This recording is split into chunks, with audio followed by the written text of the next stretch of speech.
Leadership is not a title you're given. It's a responsibility you choose. Right now, the world isn't short on talent, intelligence, or ambition. What it's desperately short on is people willing to lead.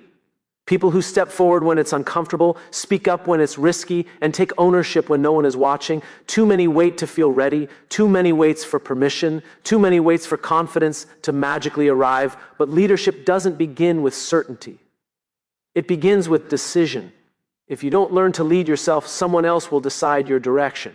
If you don't learn to lead your thinking, fear will do it for you. If you don't learn to lead now, you will spend your life reacting instead of creating. Leadership is learned in moments of pressure. It's forged when clarity matters more than comfort. And the cost of not learning to lead isn't failure, it's irrelevance. The question isn't, are you a leader? The question is, will you choose to become one before the moment demands it? Because the future won't wait, and neither will those who are already leading. Leadership begins the moment someone chooses responsibility over comfort. Men are often taught, explicitly or silently, that leadership comes with a title, a promotion, authority granted by someone else. So they wait. They wait until they feel qualified, until they feel confident, until the world confirms they are the leader. But real leadership doesn't wait for permission. It shows up early. It appears when there are uncertainty and no clear path forward. Leadership is not something you step into after success. It is something you practice long before success recognizes you. Men experience pressure to perform before they are allowed to lead. From a young age, many men learn that worth is measured by results, strength, and control. That pressure creates hesitation, because stepping forward without certainty feels like exposure. From the outside, this can look like passivity or detachment. From the inside, it feels like risk. Risk of failure, risk of judgment, risk of not being enough. Leadership as a choice challenges that pattern. It asks men to act before outcomes are guaranteed, to commit before validation arrives, to stand firm even when confidence hasn't caught up yet. Women often look for consistency before they offer trust. From a woman's perspective, leadership is less about dominance and more about reliability. It's not who speaks the loudest, but who shows up the same way every time pressure rises. When a man chooses leadership without a title, it signals safety, direction, and intention. It demonstrates that strength doesn't come from control, but from clarity. That kind of leadership creates trust, not because it demands respect, but because it earns it through behavior. Choosing leadership rewires how men see themselves and how others experience them. The moment a man decides to lead, even in small ways, he stops outsourcing his direction to circumstances, expectations, or approval. He becomes someone others can follow, not because he claims authority, but because his actions make the path clearer. Self-leadership is the foundation on which all other leadership is built. Before a man can influence a room, a team, or a family, he must first influence his own behavior when no one is watching. Many men are taught to manage appearances rather than master discipline, to look confident instead of becoming consistent. But people don't follow words, they follow patterns. If a man cannot control his reactions, honor his commitments, or take responsibility for his choices, any authority he gains will feel fragile and temporary. Men often confuse emotional suppression with self-control. From the inside, ignoring stress, doubt, or fear can feel like strength. From the outside, it often looks like unpredictability. When emotions are unmanaged, they leak out as anger, withdrawal, or silence. Leading oneself means recognizing internal states without being ruled by them. It requires the courage to pause instead of react, to choose intention over impulse. This kind of discipline builds credibility because it creates steadiness, especially under pressure. Women tend to assess leadership through emotional consistency. From a woman's perspective, self-led men are easier to trust because they're easier to read. Their words align with their actions, and their moods don't dictate their values. This isn't about emotional expression for its own sake. It's about emotional reliability. When a man leads himself well, he creates an environment where others feel secure enough to contribute, speak honestly, and follow without fear. Self-leadership turns potential into direction. Ambition without self-mastery becomes chaos, and talent without discipline becomes wasted opportunity. A man who leads himself sets boundaries, keeps promises, and acts in alignment with his values even when it costs him comfort. That internal order becomes visible to others, not as control, but as clarity. And clarity is what people instinctively move toward. Clarity is the silent signal that tells people it's safe to follow. When a man speaks with direction, makes decisions with intention, and communicates without hiding behind ambiguity, others feel grounded. Confusion creates hesitation, and hesitation breaks momentum. Many men avoid clarity because clarity feels like commitment, and commitment feels risky. Saying what you stand for, what you expect, and where you're going removes the option to retreat. But leadership begins when comfort is replaced with conviction. Men often mistake flexibility for vagueness. In an effort to avoid conflict or preserve options, many men leave things undefined. Internally, this feels strategic. Externally, it feels unreliable. When expectations are unclear, people fill the gaps with doubt.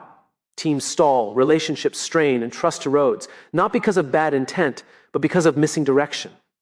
Leading means making the invisible visible, turning assumptions into agreements, and replacing guesswork with purpose. Women tend to experience confusion as emotional instability. From a woman's perspective, unclear communication often signals indecision or avoidance.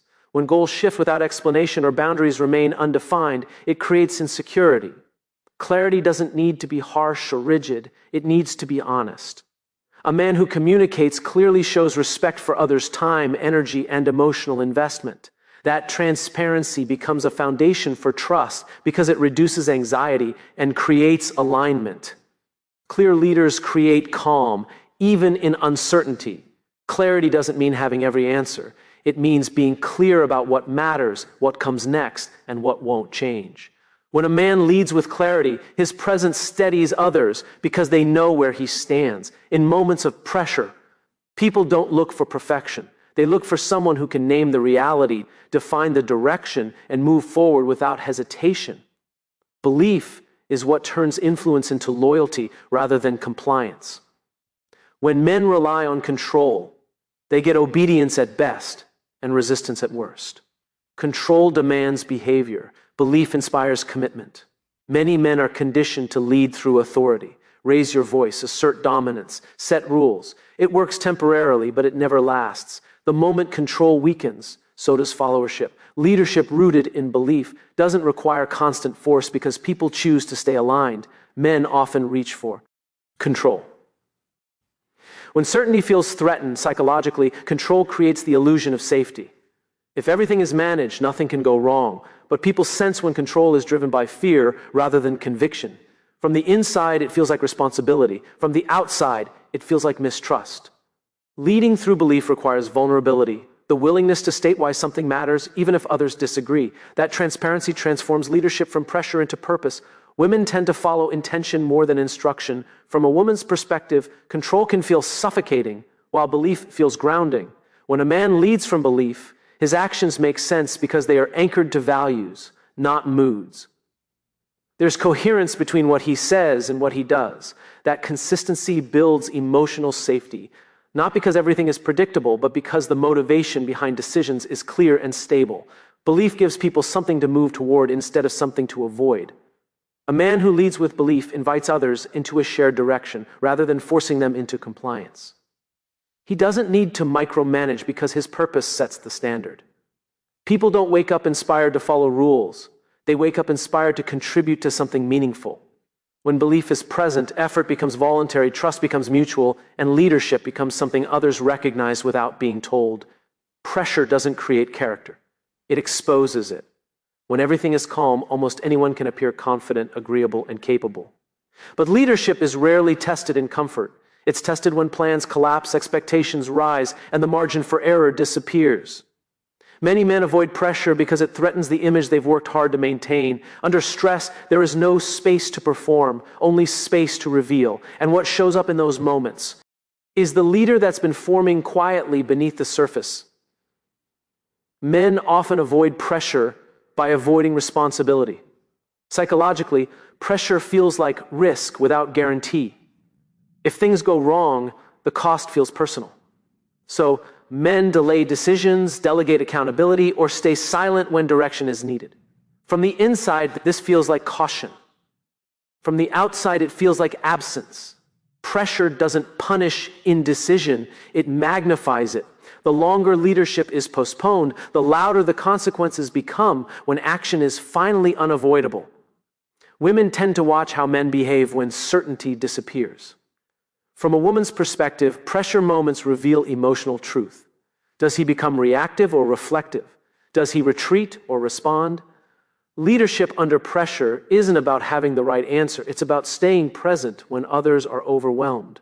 When a man remains steady, communicates clearly, and takes ownership during stress, it builds trust far beyond words. Pressure becomes the proof point that his leadership isn't situational, it's intentional. Pressure forces alignment between values and behavior. In high-stakes moments, there's no time to calculate optics or manage impressions. Men who haven't practiced self-leadership default to instinct, and instinct exposes priorities. Some choose control, some choose silence, some choose blame, others choose responsibility even when it's uncomfortable. Pressure doesn't ask who you want to be, it reveals who you've trained yourself to become. Pressure accelerates the decision to lead or withdraw. Every intense moment presents the same choice: step forward or step away. The men who grow into leaders are not immune to fear. They simply refuse to let fear decide for them. Under pressure, leadership stops being theoretical and becomes visible through action, presence, and ownership. Avoiding leadership feels safe, but the bill always comes due later. Many men hesitate to lead because the risk feels immediate and personal.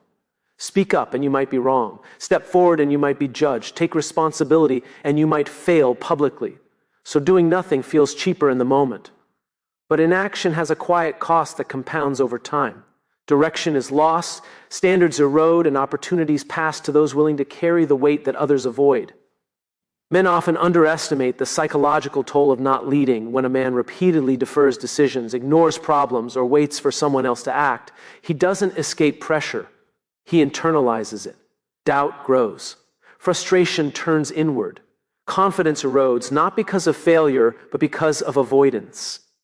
From the inside, this feels like restlessness or dissatisfaction. From the outside, it looks like disengagement. The absence of leadership slowly reshapes identity, replacing agency with resentment. Women experience the cost of non-leadership as uncertainty and instability. From a woman's perspective, when leadership is missing, emotional labor increases, decisions feel unclear, boundaries blur, trust weakens, not because mistakes are being made, but because direction is missing. The risk of leading may create discomfort, but the cost of not leading creates anxiety. Leadership doesn't require perfection, it requires presence. When a man avoids leadership, others are forced to compensate, often silently. Leading always involves risk, but not leading guarantees regret. Risk is visible and immediate, which makes it feel larger than it is. Regret is invisible at first, accumulating quietly through missed chances and unresolved issues. Men who lead accept the possibility of failure in exchange for growth. Men who don't lead accept stagnation in exchange for temporary comfort. One path builds resilience, the other builds excuses. Leadership shifts the cost from the future to the present. When a man chooses to lead, he pays up front with effort, courage, and accountability. When he doesn't, the cost shows up later as distance, confusion, and lost trust.